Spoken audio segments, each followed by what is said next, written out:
Welcome, everybody. This is Betha Gutsche speaking. Just a little functionality here in WebEx. We are all sitting in the same physical room, so if you see the phone next to Monika's name activated, we're all speaking through the same phone. But this is Betha. You will hear from Monika in just a little bit. We've been looking forward to this for quite a while now, so it's so exciting that we're actually launching our 9-week course. And just so happy to have you here. We have almost 300 people registered. So just some faces to names, starting in the top left, that's Monika Sengul-Jones, who will be our key instructor for this whole series. Moving to the right, that's me, Betha, in the middle, and I'm going to be your moderator and facilitator for the live sessions and in the course pages. And then on the right, top right, is Marilee Prophet. She's an OCLC colleague who has deep experience with Wikipedia, and so we really value her input and support here.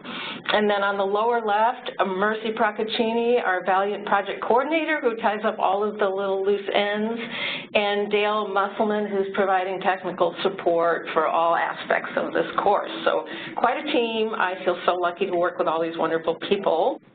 And here on the left is another photograph of Monika and myself, just demonstrating our enthusiasm and excitement for this course. And on the right, we have Bob Kosovsky, who will be joining us today as a guest presenter, and really pleased to have Bob here sharing his experiences.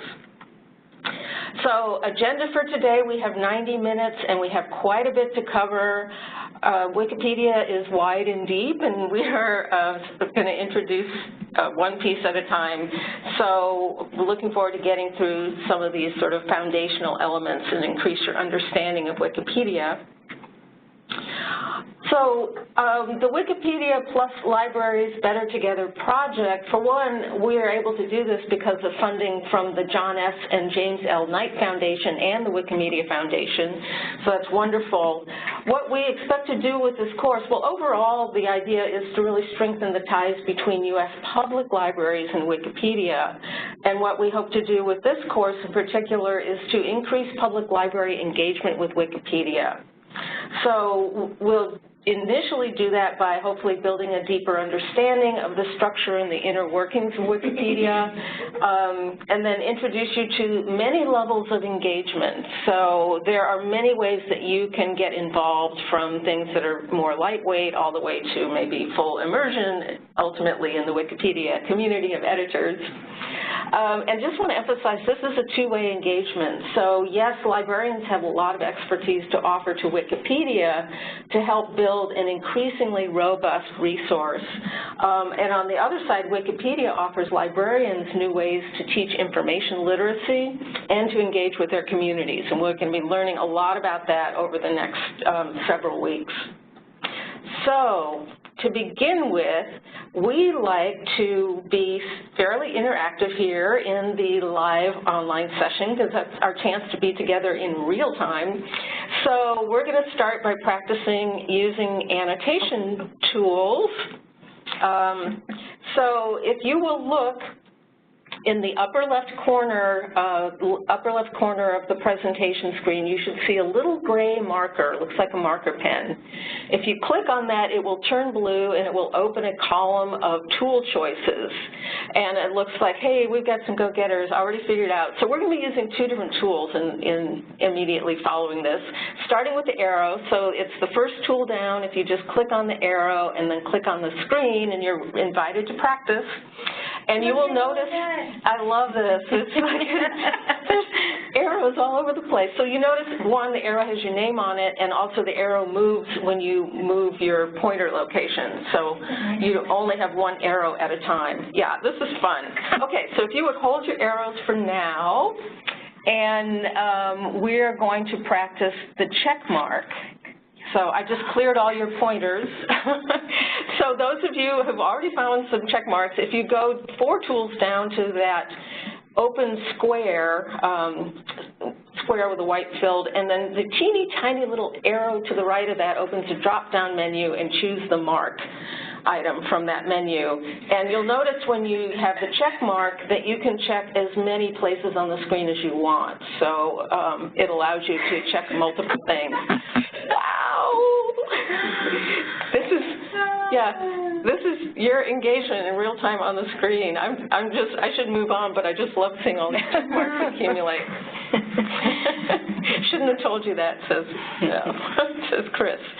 Okay, now if you would be good participants and withhold your tools for the moment, because we're going to do a couple of activities here. So hold back on your tools and get ready to use your arrow tool on the next slide. So yes, hold your marks. Okay, with your arrow tool, will you please indicate where you're joining us from, where you are in the geographical world. If you're in Canada, if you want to put your arrow in an appropriate location above the northern boundary of the U.S., and if you're from somewhere else in the world, put your arrow wherever you want out in the ocean or in the ether. I know we did have some people register from other parts of the world, which is really exciting, and I see a couple of arrows. Well, I see quite a few people in Florida, and just our best hopes go out to you that I'm so glad you're here. That's a good sign. Really empathetic for all of the trials that everybody is going through there. So this is fascinating. Quite a good concentration in Washington and Oregon, and lots of people, let's say, east of the Mississippi, or just west and east of the Mississippi, so Midwest into the East Coast. So great. Okay, now if you will withhold your arrows and get ready to use your check marks on the next screen. On this screen, this data comes from our webinar that we did in July, and we had a registration survey to just find out what kinds of things people were interested in doing.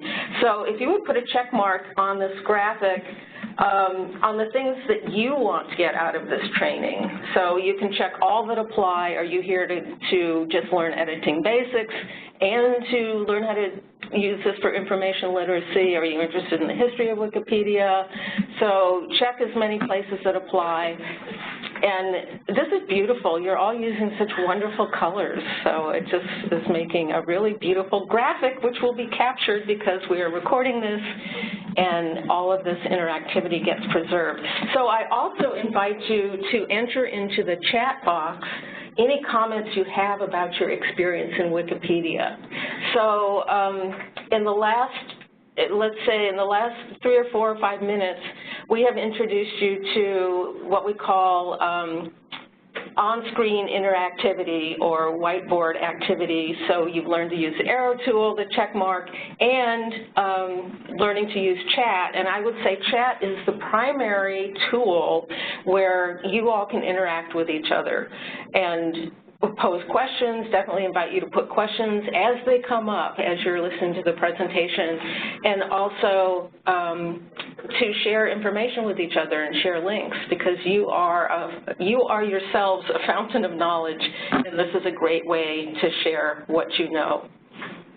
Okay, beautiful. Well, we're going to move on. And you are actually going to lose your permissions to use the annotation tool, so we know we will have clean screen going forward. So I want to just really begin to address this question, why are we here? Why are we all taking this course? I do want to say, if you attended the July 19th informational webinar, this information will be a review, but I know many of our people who registered for this course weren't at that webinar, and I think it's also just really valuable to reiterate, even if you've already heard this, what we see as the 3 main most compelling reasons why public libraries, why it makes sense for them to engage with Wikipedia. So let's start with mission alignment. And there is really strong alignment between what Wikipedia intends to do and what libraries intend to do. We're both dedicated to providing free and open access to information for all. And I have a wonderful quotation from János Magai, who will be participating as a guide in this course, so you will meet him, and a guest speaker, you will meet him later. But he says, the mission of Wikipedia is the same as that of libraries. Freely get information to people who need it. It behooves librarians to be a part of this project and to help shape it. Thank you, János, for that wonderful phrasing.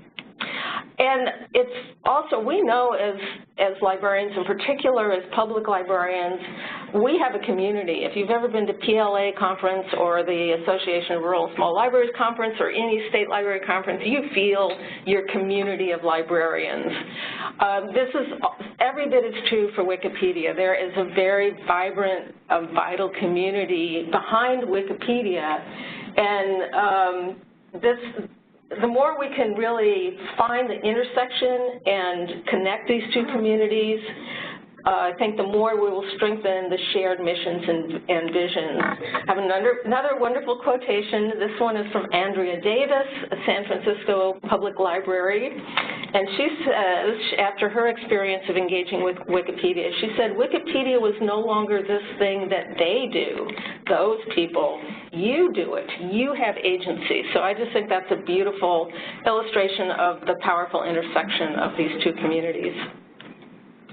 And before I knew that Bob was going to be our guest presenter today, I was reading the article that Monika wrote from an interview she did with him, and I just was so struck by his quotation as really capturing why it makes so much sense for these communities to intersect.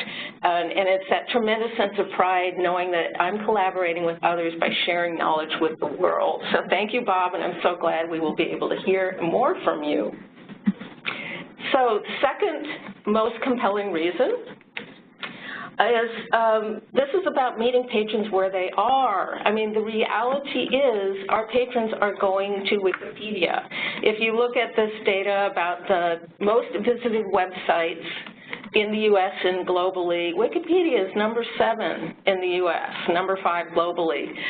Our major library collections that you think of as probably some of the most well-visited, like the Library of Congress, that's down at position 1,596 of most visited sites in the country.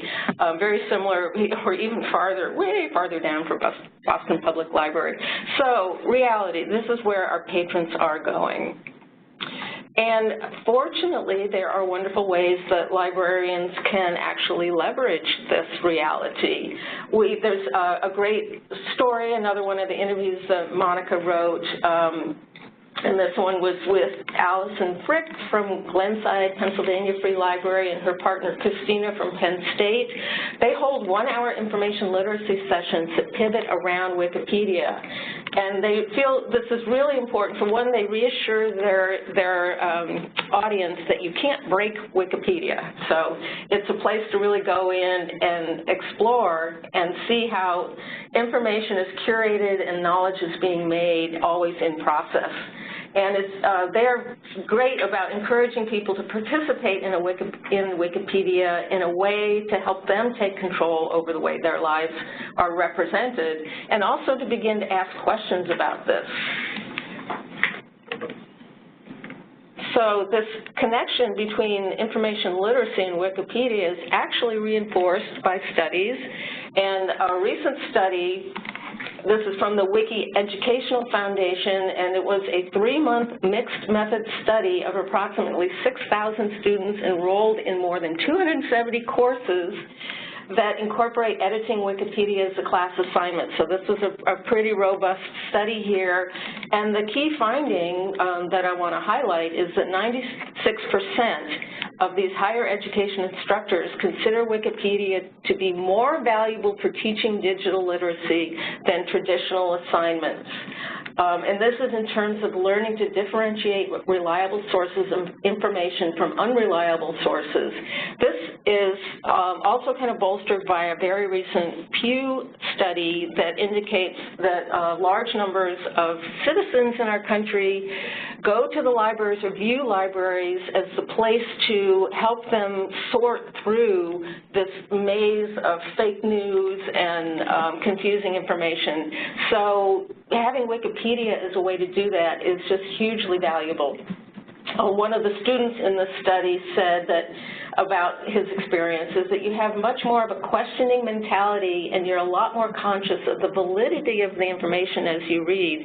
And there's also that element that students are aware that this is visible to the world. So it matters, it means something. It's not just an abstract concept. So a third compelling reason is Wikipedia offers ways to engage with community, with your communities. Susan Barnum, as an example, you will meet her later in the course. She found and uploaded this public domain image to the Women's Club Movement Wikipedia article as part of a Women in Red Wiki project, and we'll learn more about that later in the course. It's one of many campaigns that seek to bring diversity and inclusion to Wikipedia's articles, which is a really resonating theme that we will revisit throughout. I just love this photograph that these are women, important historic women that you can't Google. In the center, this is an example of an event that happened in San Francisco where public librarians organized the queerest Wikipedia editathon, and this was in conjunction with a citywide celebration of Pride, and it was intended to address the gaps in Wikipedia's coverage of queer local histories. So another great example. And then on the right, this is an example, again, from Janos, with whom I mentioned earlier. He's kind of a star around here. He said he began contributing to Wikipedia by writing about state parks in Minnesota, which is his state. He's in St. Paul. And that he found that hardly anyone else was editing on this topic. So this is another way to work with your community to bring forward things that you think are really notable and that should be in this comprehensive encyclopedia. So quotation on the bottom from Paul Flagg, another one of our librarians to Wikipedia, who says, improving Wikipedia's coverage of social diversity is important. When people of differing perspectives gather sources and contribute, this increases the range of representation in society, and you'll be hearing more about this because this is a really vital role that we all can play in working with Wikipedia. So we're going to do another quick interactivity. So hopefully you got your annotation tools, and this will be a check mark activity. So if you go ahead and find that check mark, and I'll ask you, I sort of went through a number of these successes through all these examples, and just curious which of these resonate the most with you, and you can check all that apply, but which of these successes are intriguing, exciting, maybe something that you want to replicate in your own experience in your own library. And I have a feeling that we're going to get such density on these that we will hardly be able to identify a winner. And also please share in chat if there are other things that you don't see here, successes that you know about and things that are very compelling to you as well. So wow. Yeah, I mean, you know, it's kind of like empower patrons, improve Wikipedia information, train library staff, become part of the Wikipedia. So, wow, we're all over the board. Not as many other. Not as many other, right. We covered it all, huh? We covered it all. Yes, low participation in others. So thank you so much for being interactive. I'm going to hand this over to Monika, who's going to introduce us to some of the five pillars, which are foundational to how Wikipedia operates. And again, encourage you to answer any comments in chat and any questions, and I'll be looking at questions that we can find some pauses in the presentation and try to answer your questions. So thank you. Thank you so much, Betha, and thank you everyone for being here. I am just thrilled to have this course happening and to be meeting many of you in our online course space and to see you here participating in our first live online session. It's so exciting. Before I jump into the five pillars and the spirit of this resource and this community, I wanted to just take a minute to introduce myself as someone who's unique to the WebJunction team. I was delighted to join WebJunction to work on this project, and I came in with experience with Wikipedia from about 2012 is when I first got interested in the project. I was at that time just starting out a journey of my own in higher education. I had started in a doctoral program in communication and science and technology studies at UC San Diego, and I went to a gender gap editathon in Los Angeles with scholars who I admire to really think deeply about Wikipedia's opportunities and areas for improvement.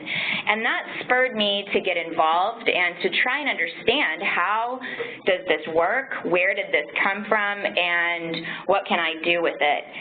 I moved up to Seattle in 2014, and the photo on this page here on the left is the Cascadia Wikimedia user group. And once I started to meet in real life Wikipedians, it made my engagement a lot more fun and a lot more meaningful. And what I found is I as a Wikipedian in residence, certainly cannot represent the experiences of all Wikipedians, but like everyone who I've had the opportunity to meet, we share a spirit of hoping and aiming to make human knowledge available and easily accessible. So that's a uniting theme. But I wear many hats, like most Wikipedians do, and I bring these hats to the ways in which I'm contributing to this course design.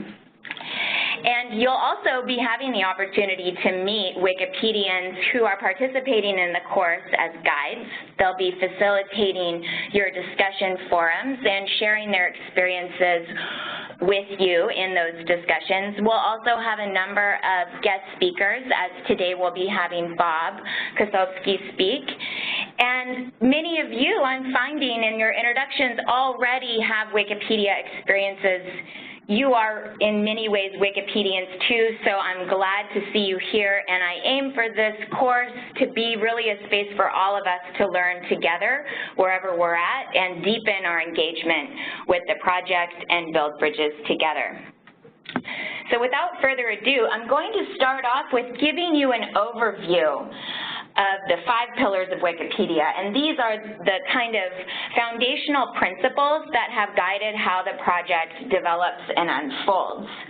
And this will help you really understand the spirit of the project and of the community, and help you understand what it can do for you and your library. I think understanding these fundamentals will give you confidence to dive deeper into editing, to build bridges between Wikipedia and your library, and to build bridges between Wikipedia and your community. The first pillar is like deceivingly basic. Wikipedia, it's an encyclopedia. But I'm actually going to devote the most time in this presentation to unpacking what Wikipedia is as an encyclopedia and how that's guided the way that the community works, the way that editing works, and the ways in which certain kinds of topics have visibility. But before I get there, I just want to take a minute to do one more interactive activity here, and I'll ask Betha to join me in facilitating this.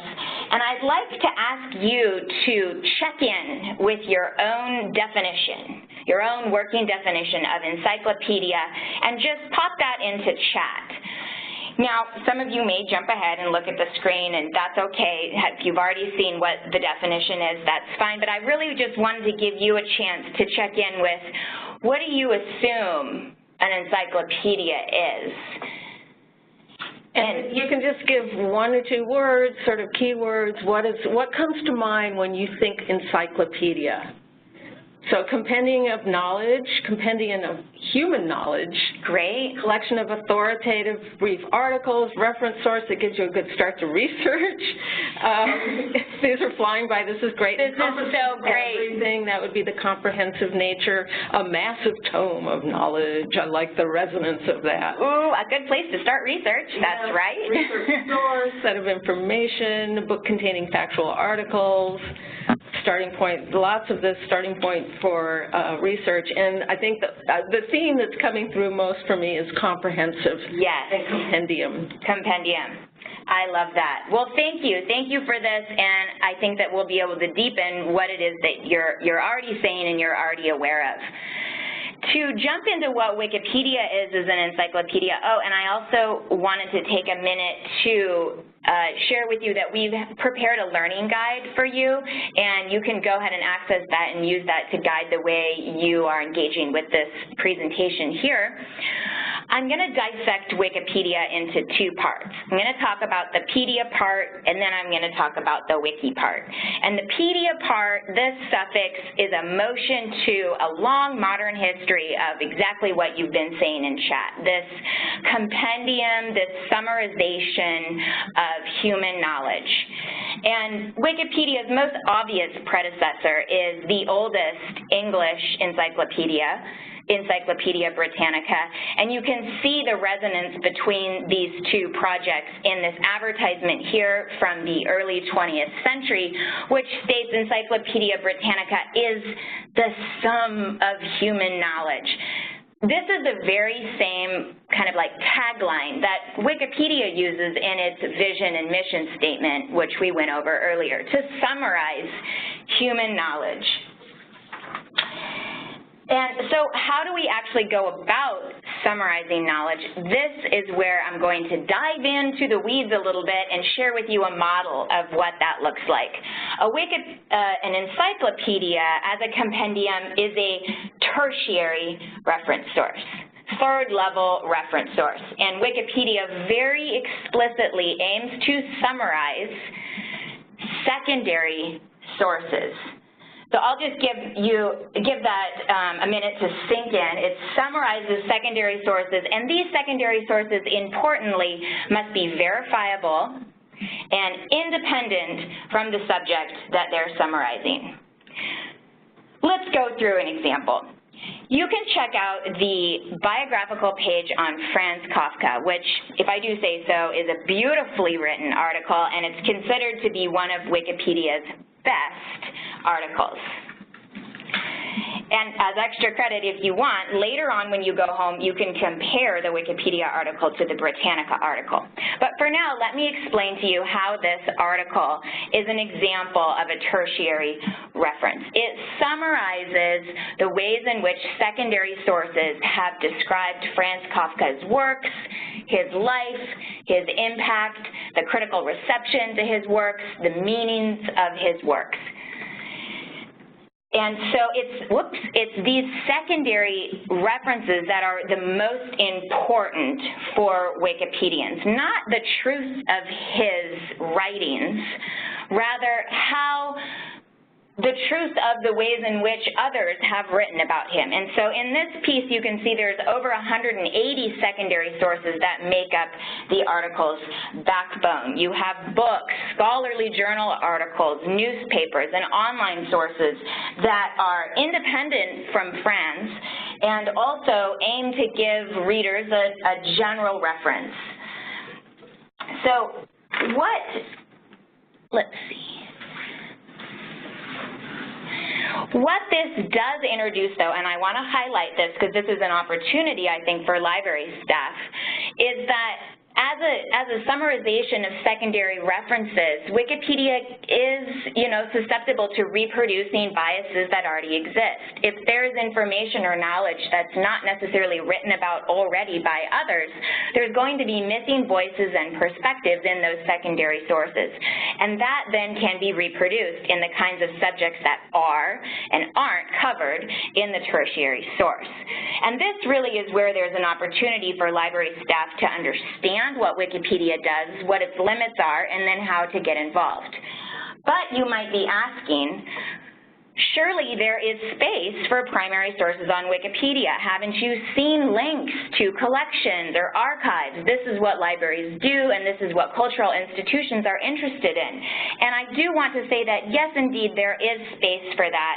In most articles, and there can be more space for this, there's a spot for external links, which is where you can link to catalogs or original works that grapple with and are explicitly written by the subject of an article. But the article itself is this summary of secondary sources. So that covered the first pillar, the pedia of Wikipedia. And now I want to take you to what really makes it unique as a born-on-the-internet encyclopedia, and that's the wiki. What is a wiki? A wiki is a content management system. It was developed in the 1990s by a programmer, Ward Cunningham from Portland, Oregon, who was aiming to create a system of collaborative authorship where things wouldn't get stuck up by needing some sort of administrator to give you permissions to post. So he was inspired by this decentralized airport connection bus system in Hawaii. You've got a little photo of an airport bus there, and in Hawaiian, the word for speedy is wiki. And so he named his new content management system Wiki as a way for people to collaboratively and join together to work on a project. And so Wikipedia is one iteration of a project that uses a wiki content management system. And this has implications for how the encyclopedia works.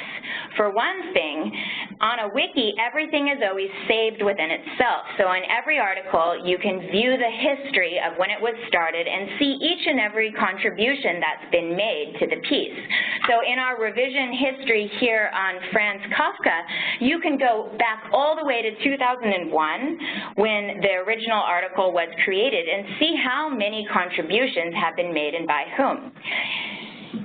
Then you can also see, if you click on a timestamp, what exactly an article looked like at any given point in time, and you can compare revisions.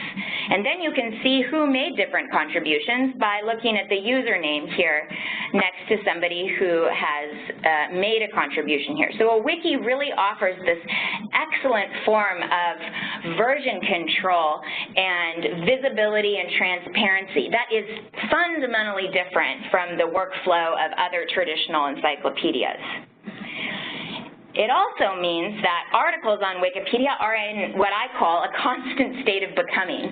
Some have achieved a featured status, and that's highlighted up here by this high-level class quality. And that means that editors have discussed an article and decided that it's really top class, it's excellent coverage, excellent number of references, verifiable, independent, authoritative, well-written, comprehensive.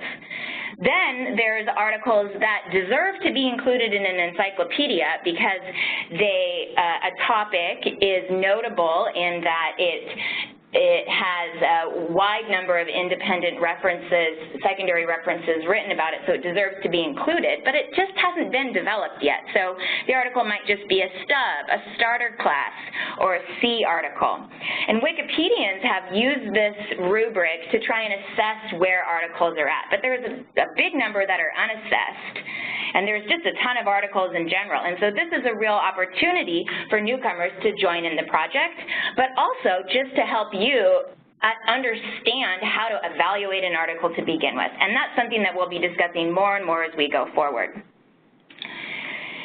So that summarizes the first pillar of Wikipedia, and now I'm just going to move briefly on to the second pillars, which is neutral point of view is the second pillar, and that means once you've decided that a topic deserves to have an article on Wikipedia, that the article should be written using a neutral point of view.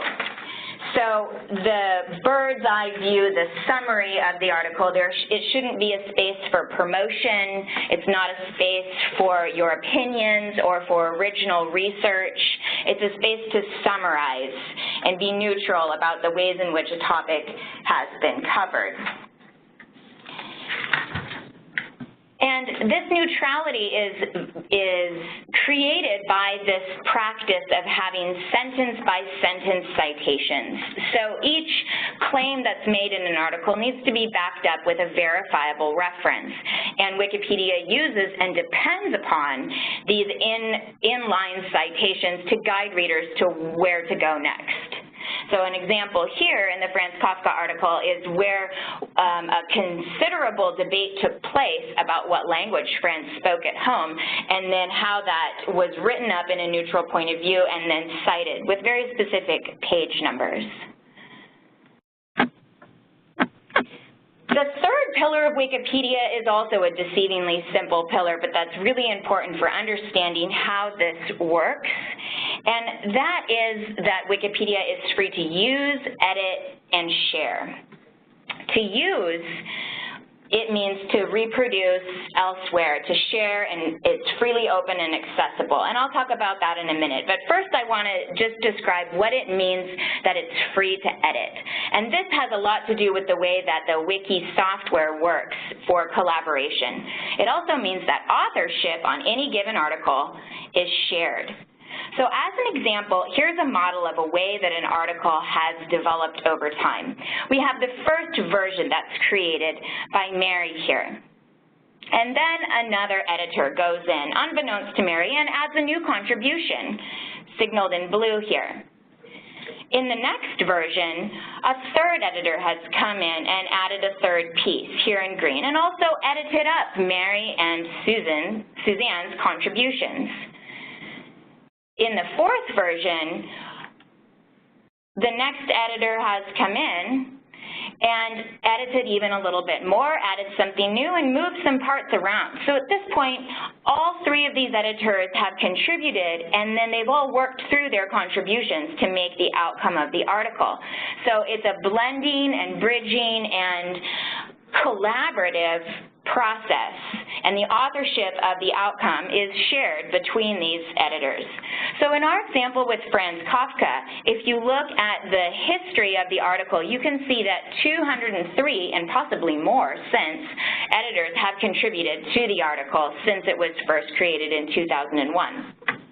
However, many times editors are very devoted to the articles that they're working on, and in this piece is no exception. Two editors, Geert Arendt and Pumpkin Sky, have contributed immensely and follow up regularly with the way that the article is. They were also responsible for ushering the article through a peer review process, so that it's now among the 1% of articles that are considered to be Wikipedia's best. And that is noted if you look on an article page. Very subtly, you can see a star here, and that signals that it's a featured article. If you'd like to collaborate with other editors using the wiki software, there's the talk page, and this is a place to see how articles what kinds of discussions they've gone under, and if they're a part of any wiki projects, and it's a space to collaborate and discuss. Collaboration is really vital to the ways that articles are developed, and the talk pages are the place where you can connect and have conversations if you have a disagreement with another editor. Now, this idea, this pillar that Wikipedia is free to edit, does introduce certain kinds of limitations to it. Yes, it is free to edit, but there are missing voices among the editors who have already contributed to the project since it started 16 years ago. Surveys that have been done by the Wikimedia Foundation suggest that there is a significant gender gap among the editors in contributing to the English language Wikipedia, and that most of the editors who are contributing regularly are white, educated men from northern hemispheres. And this is a problem and an opportunity. It's a problem because what happened so far in Wikipedia means that the contributions and the editors don't represent the diversity of humanness. And it also suggests that there are certain kinds of things that volunteers need to contribute. They need time, access, interest. But at the same time, as Andrea Davis from San Francisco Public Library had said, Wikipedia has gaps, but these gaps are our opportunities. So there are many things that are notable that are yet to be included in Wikipedia, including religious holidays and festivals, local histories, cultures, fashion. There's much that's yet to be included. Free to share in this third pillar means that the kinds of things that are accessible on Wikipedia are to be made accessible to all. And that also means that you can share it in other places. There's a way that you can download Wikipedia and distribute it freely without worry. You can use the content to develop and adapt for your own content. So it's an open access project in the open sense of the word. The fourth pillar of Wikipedia builds on the previous pillars that I've been describing, and that's that engaging with other editors in this collaborative project should take place with respect and civility. And so Wikipedians have developed really wonderful cultural quirks in how they give each other pats on the back and cheers. You may see Wiki Love shared on the talk pages of editors or on the talk pages of articles, such as barn stars, flowers, and cookies. You'll also see the ways in which editors get into big debates and conversations about how to resolve different kinds of issues. And the aim always is to discuss with civility and to not get into editing wars. And as in anywhere on the internet, it's important to be wary that there can be disagreements, but there's also the importance of this pillar is that Wikipedia is a space for civility. And finally, the fifth pillar of Wikipedia is that there are no firm rules. The aim and the ethos and the spirit of this project is that knowledge belongs to all of us, and Wikipedia, as a part of the Wikimedia family, is aiming to learn, grow, and improve access for all. And so these rules are guidelines, but they're not firm. New editors are encouraged to be bold and work together to help build this free resource.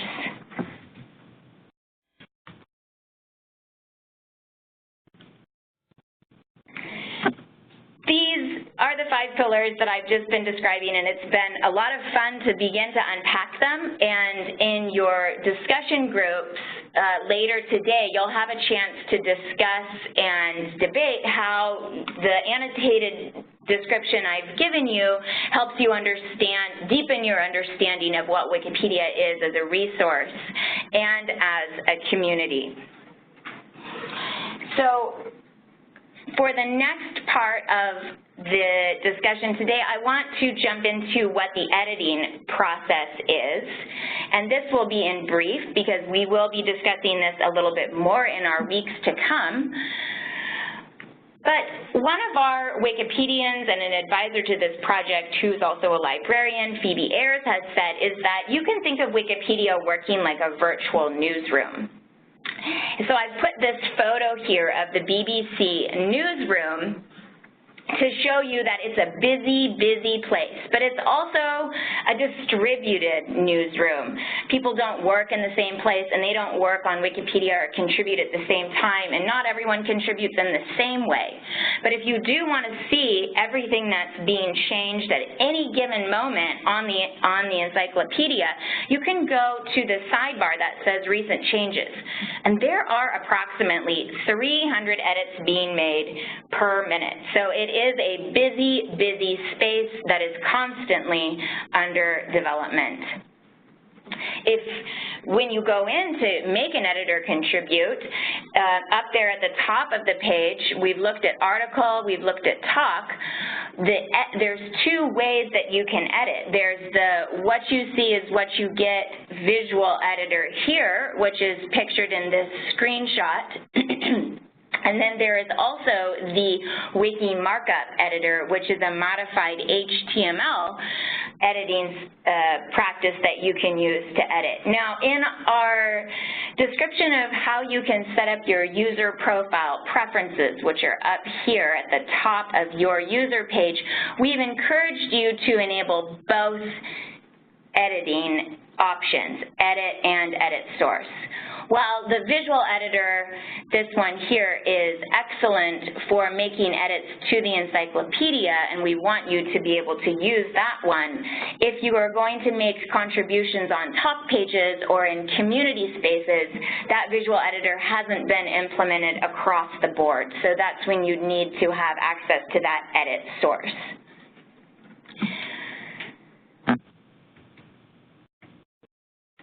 Now, earlier I spoke about how the Franz Kafka article is an example of a featured article. And I mentioned that articles on Wikipedia are in a constant state of becoming.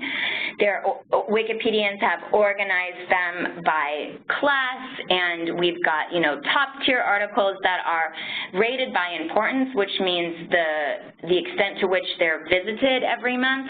And there's many important articles that have not yet really been developed. And these numbers here are a plea for help from Wikipedians and an opportunity for newcomers to bring what they know, to expand access to verifiable information. Wikipedia is probably the most popular project of the Wikimedia family of projects. And I just want to take a minute to motion to the other projects that Wikipedia is a part of. First of all, Wikipedia is not just available in English. As many of you know, there are many different language Wikipedias, over 275, and these are all the outcomes of the collaborative communities behind these individual languages. So they're not necessarily directly translated automatically. They're distributed projects, and there's even efforts to translate articles from, say, a Spanish language Wikipedia into an English language.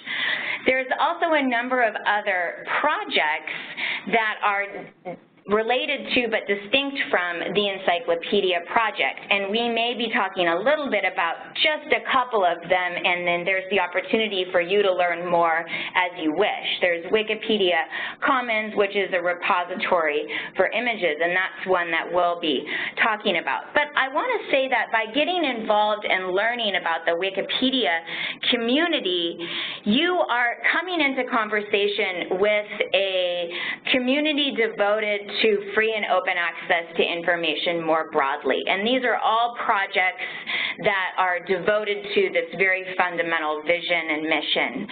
And these are like vital conversations about what is the future of access, how do we better serve the evolving and diverse needs of people globally who want to learn and access using networked communities. And by becoming involved in Wikipedia, this is a doorway into really the only not-for-profit networked internet-born project that's visible on the open web. And so it's a great space for libraries to collaborate and become a part of these conversations.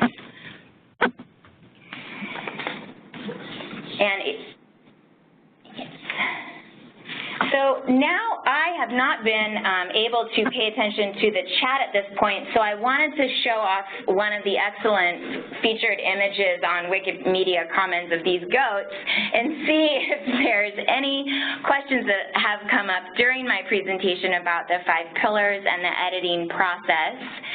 And I will invite my colleague Betha to join me here in seeing if there's any questions that need to be raised.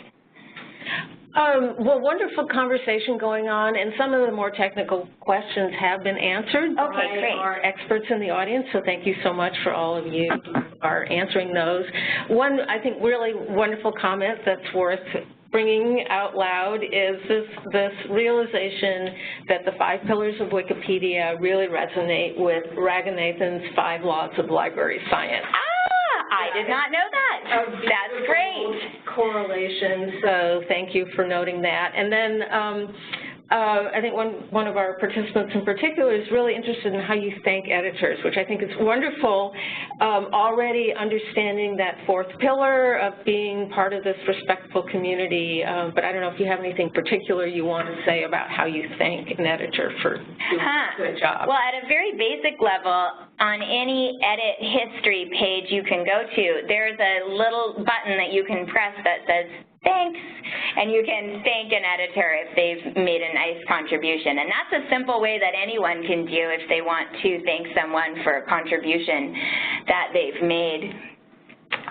The editors and the editing community, I would like to say, a couple of years ago, much of the community dovetailed around communicating on Wiki and using Wikipedia and Wikipedia back channels to community build. And these spaces have diversified in multiple. So there's now a number of places that Wikipedians connect and communicate, give each other pats on the back, and support each other in their work as editors and beyond. And those are happening both on the internet in other spaces like Wikipedia-related Facebook groups, There's podcasts, there's local meetups and chapters, and we'll get into that in coming sessions, and then there's also conferences, and the Wikimedia Foundation aims to support and nurture the community of editors that are devoted to the project, and there are a number of ways in which the foundation supports this community, and so that's kind of like a really big thing, you could say, but across, like, scaled up and down, there's ways that editors are able to support each other and what they do, and how that work can harmonize with their other professional lives. Any other questions you're seeing that would be helpful to address at this time? Well, there are questions coming up, some of which we will be addressing either later today or in subsequent sessions and instructions on our course page. I just want to note that we are fully aware that Wikipedia is a very intricate community with very well thought out processes, and we are scaffolding an introduction to that so that when you do go in and get engaged and involved, you go in with this full understanding of how it works and what the community values. So that's exactly right. For some of these, like, hang tight, we'll get there. Yes, that's exactly right. I haven't seen everything. I do know, of course, many of you, and I've seen, have already participated in Wikipedia. Maybe you participated in the One Lib, One Ref initiative, which stands for One Librarian, One Reference, and we will be getting there in our third live online session. We'll be getting into the nuts and bolts of citations and ways that you can add them. This overview really is an opportunity to let it sink in how this community is so distinct from other social media platforms. Wikipedia is incredibly social, but it's built upon a set of principles that are not commercial in any way, shape, or form, and are truly about conversation, consensus building, and community, and discussions around verifiability and neutrality and notability. And these are key words that I introduced to you today in discussing what is an encyclopedia. And we will continue to come back to them. And I think it's an important question that will lead you to success in what you do with Wikipedia by simply understanding where do these ideas come from in the first place. And I am just, I am one Wikipedian here, and there are many people who participate in this project, and it's a rich and dynamic community. And I wanted to take a minute to quote the words, if I may, of one of our guides, who will also be a guest speaker, Regine Hardiman. And what attracted her to Wikipedia is the opportunities it has for so many different kinds of engagement.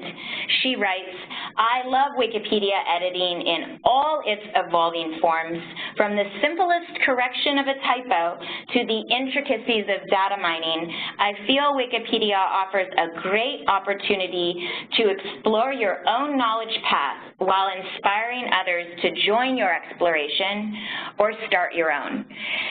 And I just wanted to thank you a minute for saying that, because I think it emphasizes the many ways that you can participate in the project. It can be as simple as correcting a typo or changing the way that something is phrased. And when you understand the spirit of the project is about improving access to knowledge, then you can contribute and know that it's okay, and you can have the confidence to do that.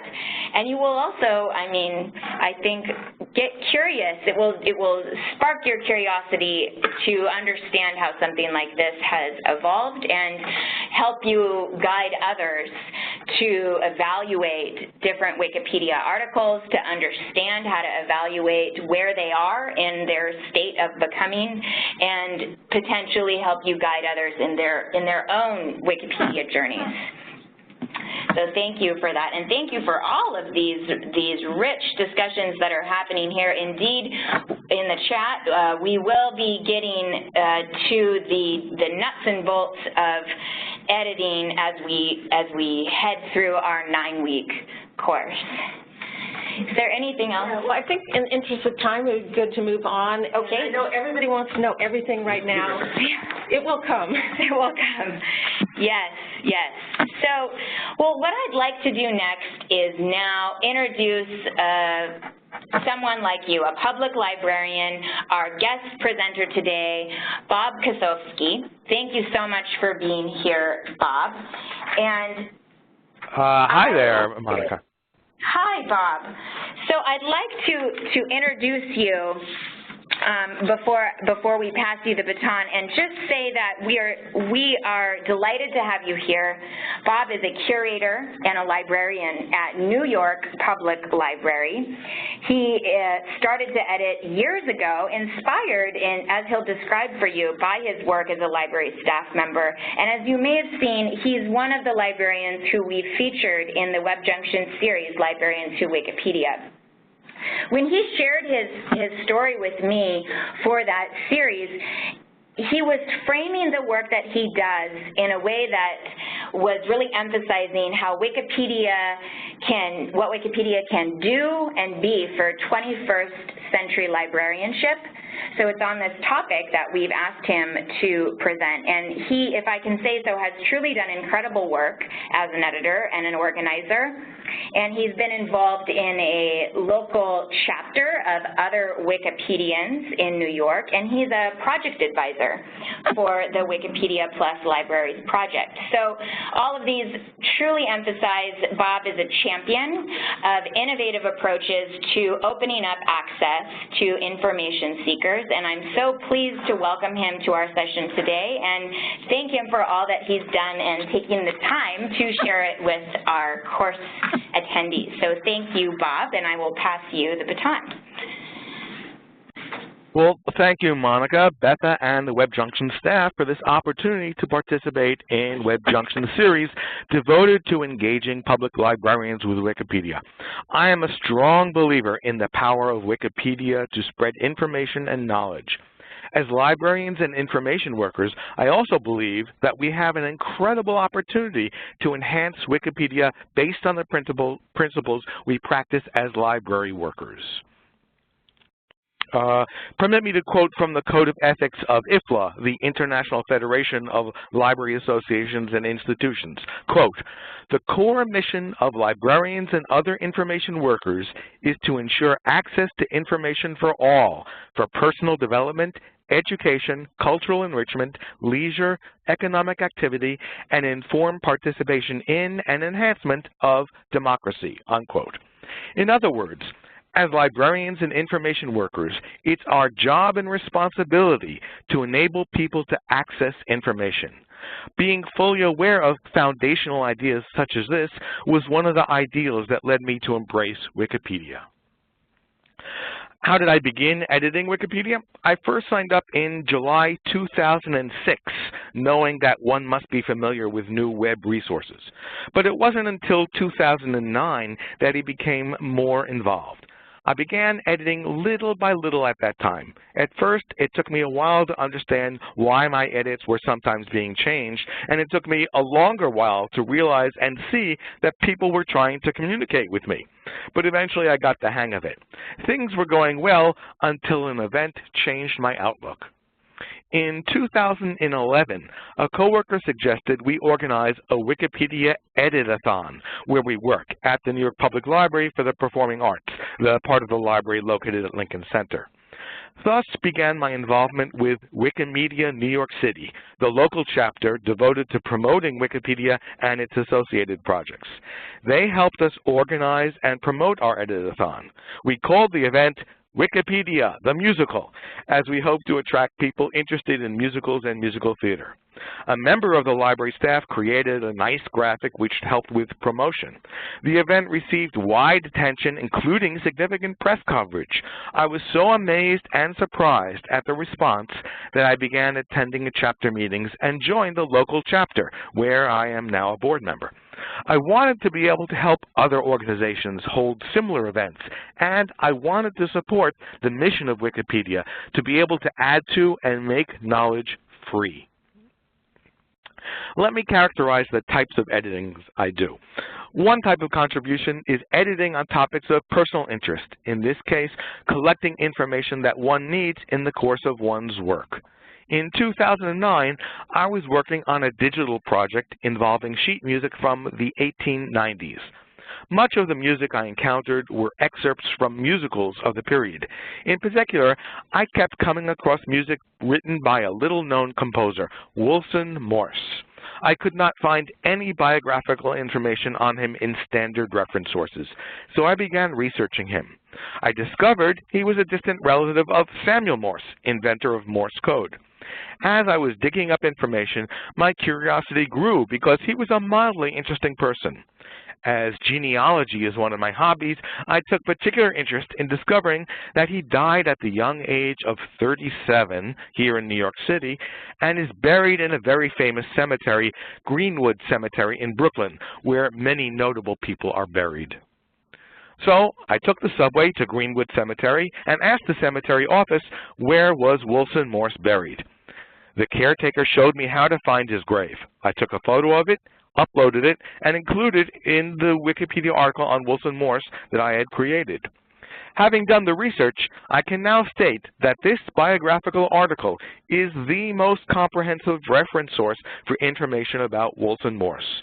Once I began this article, other editors made some alterations, but no one deleted it. Instead, they made it better.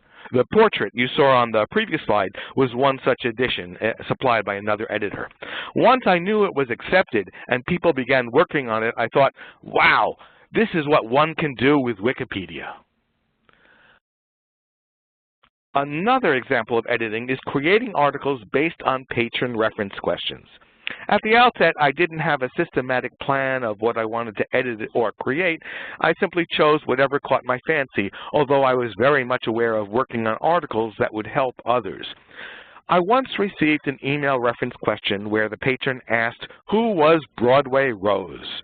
The patron explained that Broadway Rose is mentioned in the lyric to the song Conga from the musical Wonderful Town, with lyrics by Betty Comden and Adolph Green and music by Leonard Bernstein. In the musical, one of the characters is interviewing several sailors by asking them various questions, including, "How do you feel about Broadway Rose?" Searching for an answer to the patron's question made me create an article on Broadway Rose. As a panhandler with a strong personality, she was a particularly colorful character. It took me a while to figure out how to see, respond to, and converse with other editors. Then, after I learned how to read and post messages, it took me a few reversions and edits before I recognized the collaborative nature of the project. Once I understood it, I embraced it wholeheartedly.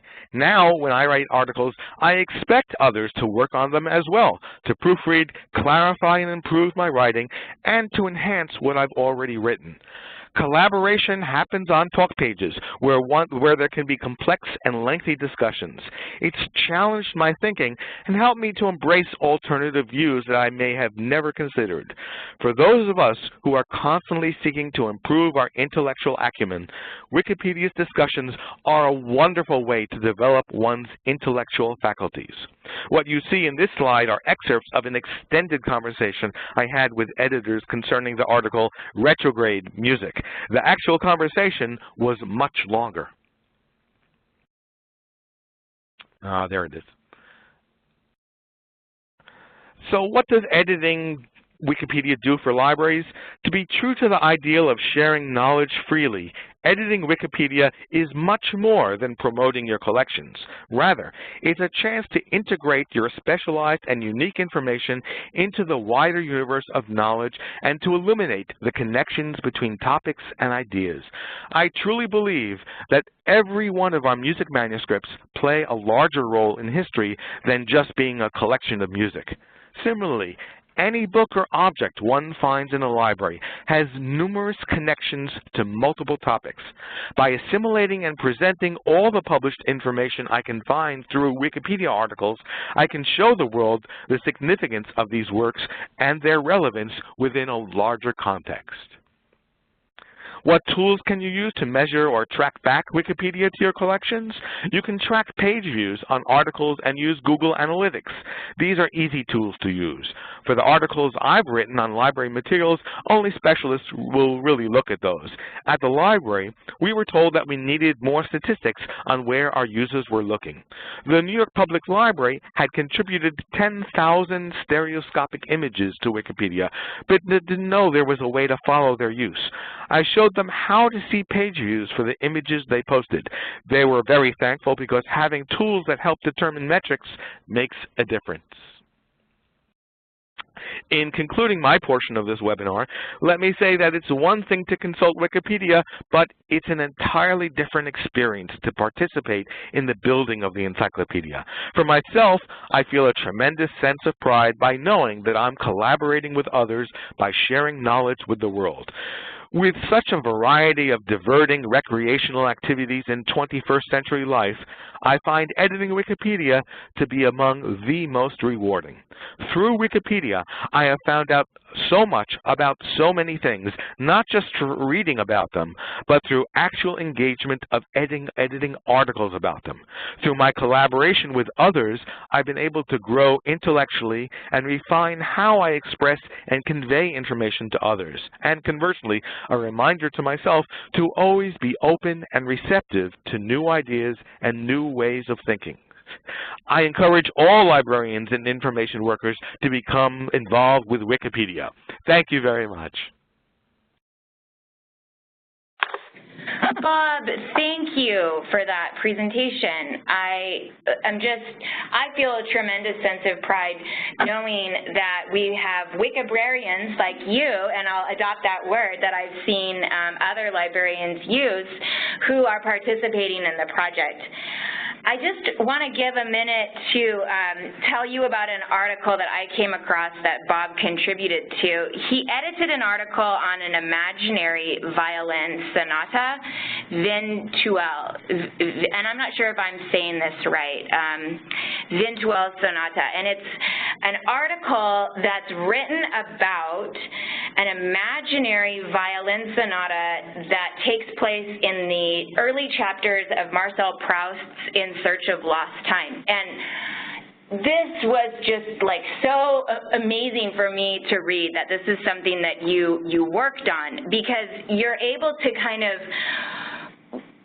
generate and evoke the feelings that are created when you listen to music and the kind of imaginary worlds that are created through music by creating an article about an imaginary violin sonata. And it's like, it takes you through love, through transcendence, through falling under a spell, what all of this means. And when I saw just like the breadth of work that you've done, Bob, it really reminded me of the important work that librarians do, which is that you're not necessarily, it seems to me, responsible for the truth per se. You are responsible for being a guide to information seekers, and this guidance is a form of truth showing. It's such an important and powerful role, and the journey itself of showing the way produces knowledges. And I just really think it's incredible the gifts that you've brought to the internet by showing the way to information seekers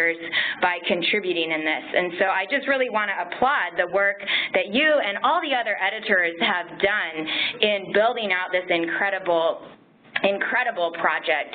To me, Wikipedia is really a sign of a maker's community, is what I've heard it described as, because it began in such an ad hoc way in 2001.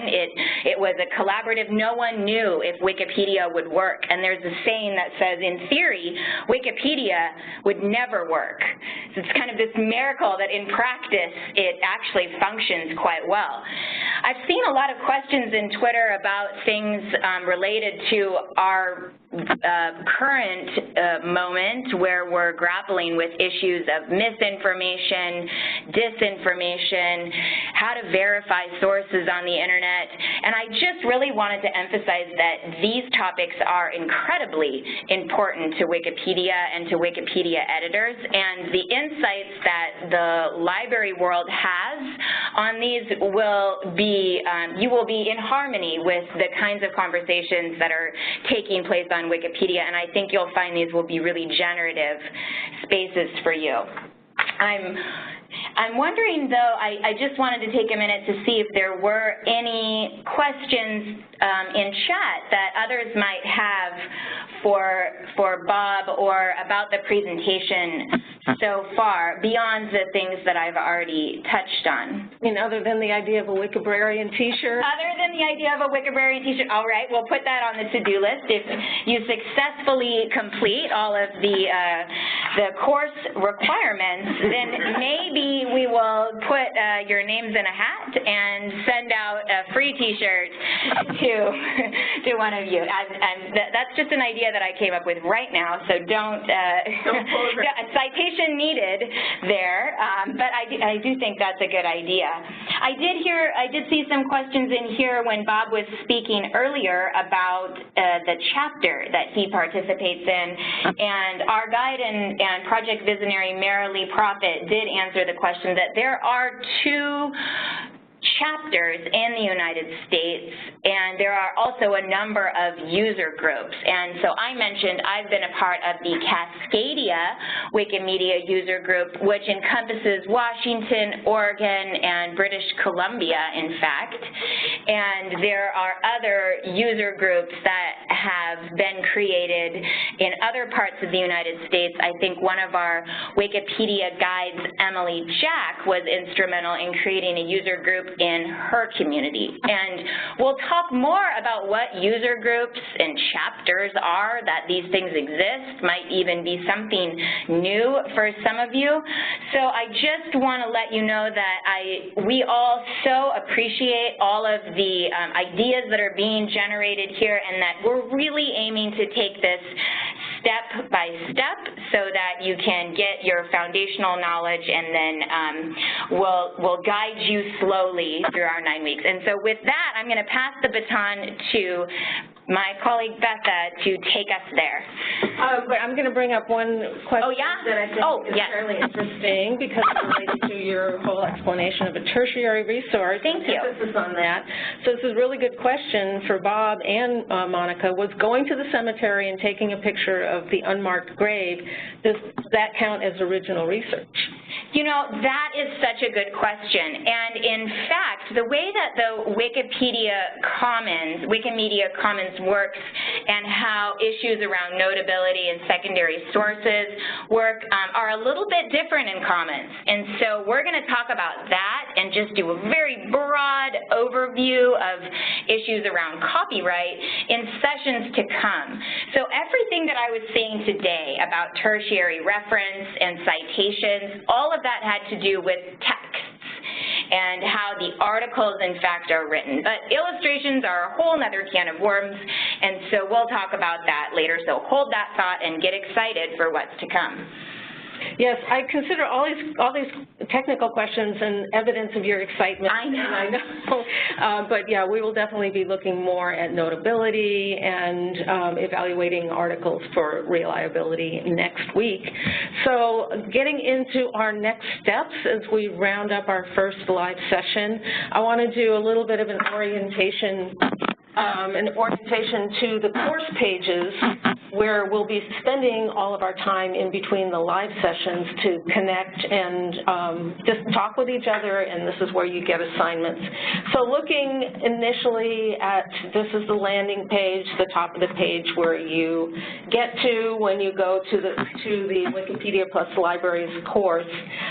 So just we'll want to point out a few things here and note that this is a screenshot, so it's not as current as if you're going going there right now, but just noting that this section, the latest news, this is where you will find announcements that are important for the whole course. It's also where you will find links to the next live session that's replicated in each section, but you can always look here to find out how to get the login information. The course announcements will generate an email notification which will arrive in your inbox. If you're not getting those, we've sent a few of them out so far. Please check your spam filter and make sure that you can receive those, because that's where we will be communicating really important touch points throughout the course. You can also access the course announcements here in this forum, and I want to point out this forum for support. This is where you can get any kind of answers to your technical or logistical questions, and Dale Musselman is our key point person for responding to those, but any questions that you have that are generally about the course, that's a good place to go. So that brings us to the Getting Started section, and just noting that the course will be revealed section at a time. So right now you're only seeing 2 sections, but these green title bars denote a section of content. Some of the sections are 1 week in duration, some of them are 2 weeks. I think we have 1 3-week section. The content will all remain there as you go forward, but the new sections will be revealed when we get to that point in the curriculum.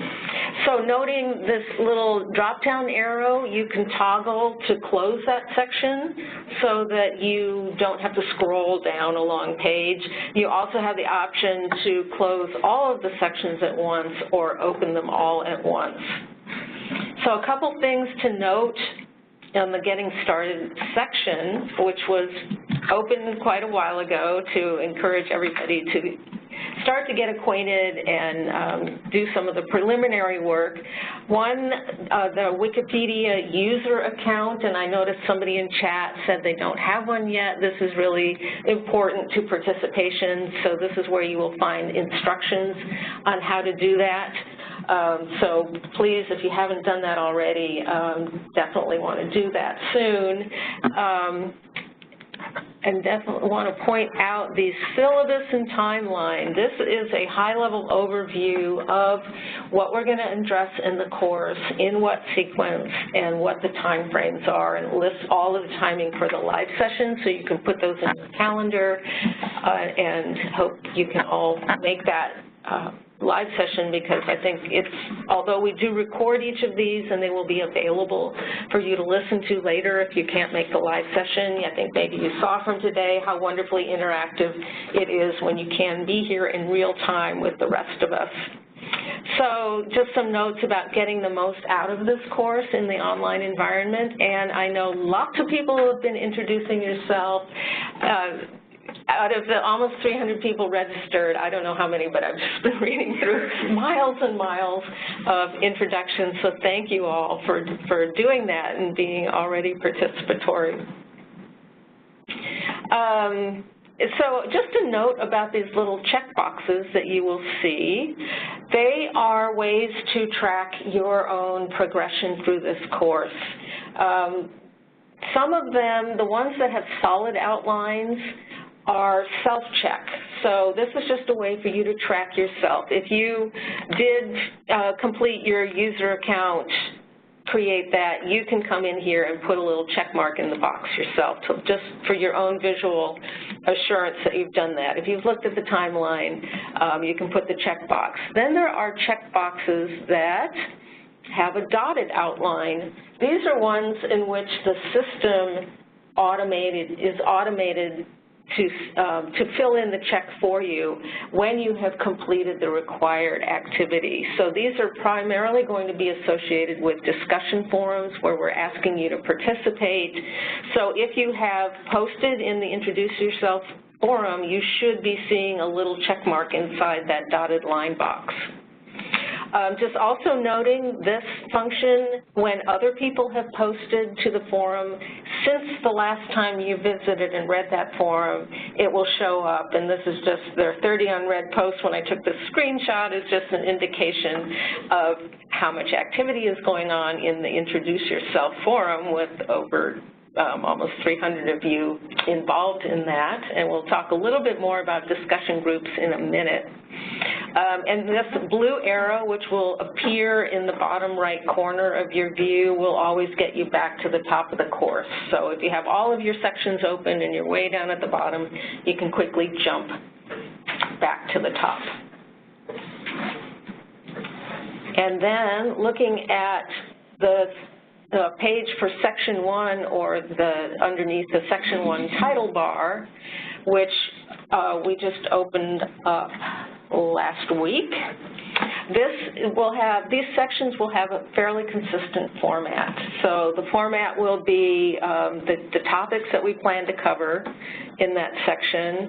We will have an associated learning guide with each of these sections, which is something that I know a lot of people still like to download and print out stuff and just have it as like a companion piece where you can make notes to yourself, or something that just keeps you, reminds you of the schedule and of the activities, and gives you some prompts for reflection questions as you move through the course content. So that's what you will find in the learner guides.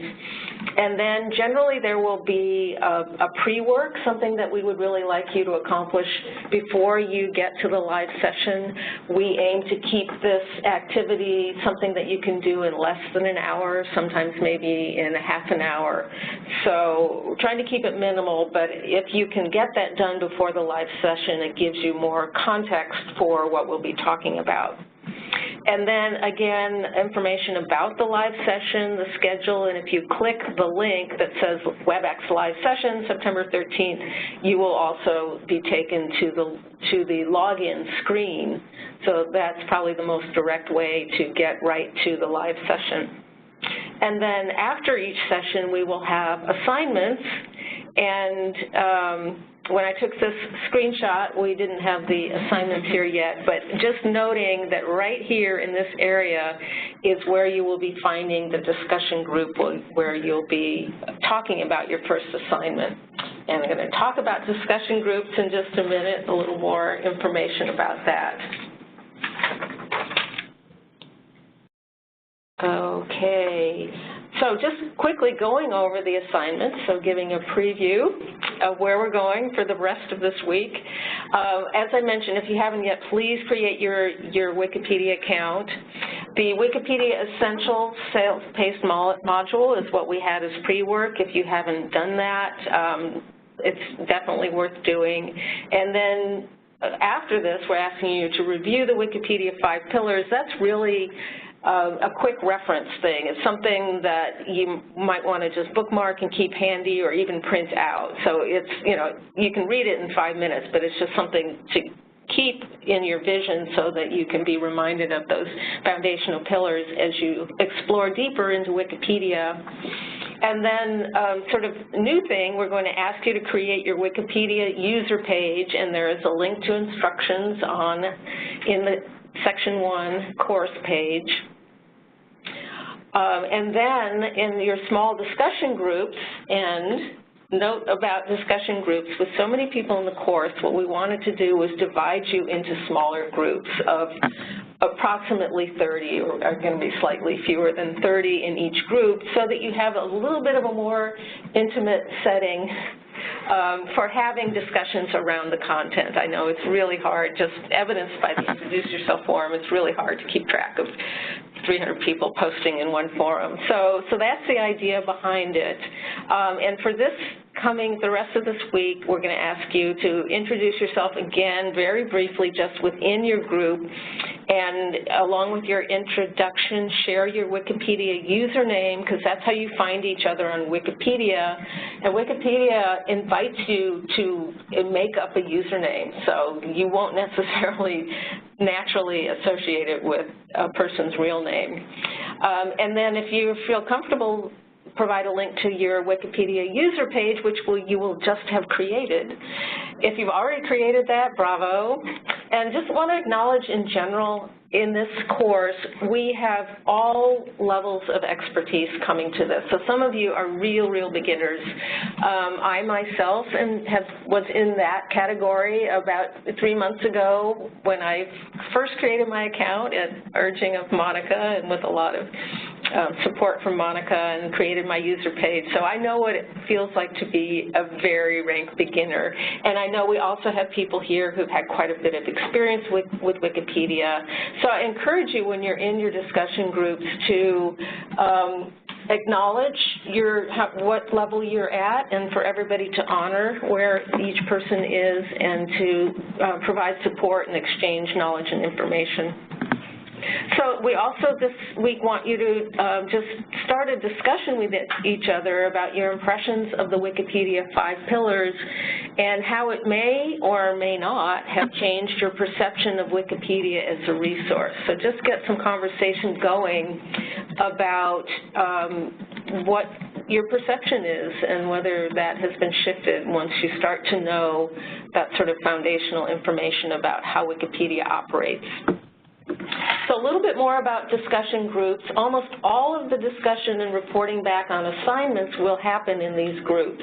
You will only see the group that you are assigned to, so you won't see 10 different discussion groups. And it's actually now live on the site, so you can go look at it.